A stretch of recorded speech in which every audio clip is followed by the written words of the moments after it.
Let's start at the beginning. I was born in uptown New Orleans in 1962.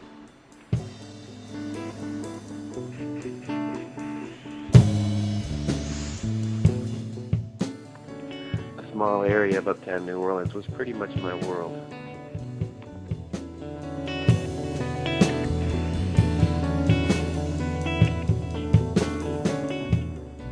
When I was 11 years old, my parents split up in an ugly way, and my grandparents came down, surveyed the situation, and told me I needed a break. So they said they were going to take me up to North Louisiana for a couple of days and give me a chance to chill out. When I got there, they enrolled me in school. I never had a chance to say goodbye to my friends or collect anything that I would like to have had with me living up there, and I never was a permanent resident of New Orleans again. I had one chaotic summer that I did live in New Orleans during college. I was very unhappy that summer. There was a lot of tension at home. And at the end of the summer, I was drunk, and I got in the car and decided to drive 100 miles an hour down Henry Clay Avenue. The idea being that if I made it through the red light, I would go back to school. So I'm driving along at 100 miles an hour. I get to the red light, and I go through it, and I'm still alive. And I say to myself, okay, that's 2 out of 3. And I went back and did it again.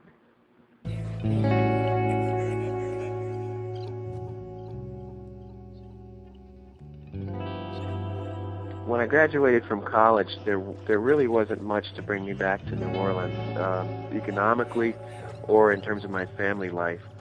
So I struck off for other places, and I've lived other places ever since.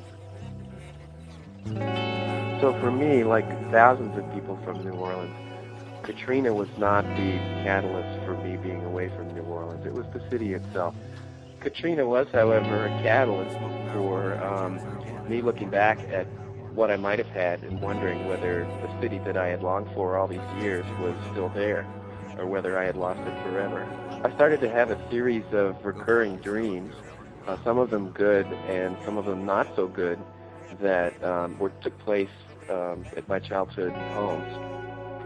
So I decided to make a special trip to New Orleans and visit these places to see if I could reach some sort of closure on whatever it was that was causing me to have these dreams.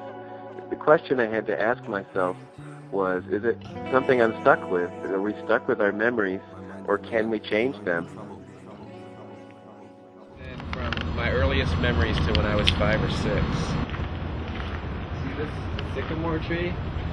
They cut it down at Hurricane Betsy in '65, and it was a stump when I was a little boy. And look at it now; it grew a new tree. I remember coming to the door one day, and it was the first time I'd ever had an experience with death. And I was out here, and I had found this little dead worm that had drowned in some water. And I realized it was never coming back, so I started to cry. And so I came to the door, and I was just beside myself about this worm that was never going to come back. And my mom was like, she pushed it with her finger, and she goes, "It's still alive, see?" And I was like, "You liar!" And I thought she didn't know anything at that point. You know, obviously it was dead, and it wasn't coming back. She didn't like try to talk to me about death or anything. She just tried to make me pretend that it was still moving. So it was like not a reinforcing experience in a parent-child bonding kind of way. This is the house that I was whisked away from by my grandparents.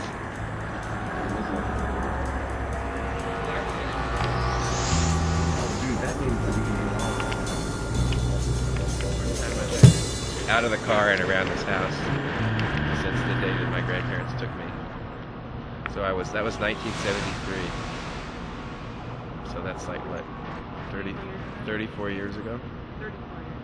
There you go. That shows you what 34 years is good for. So what did I find out from doing this? Well, the dreams have almost completely stopped, which is not that surprising, and I have reached some sort of closure in that way. But the other thing that I realized is that the city that I love is still there, and the places that I wanted to go to are still there.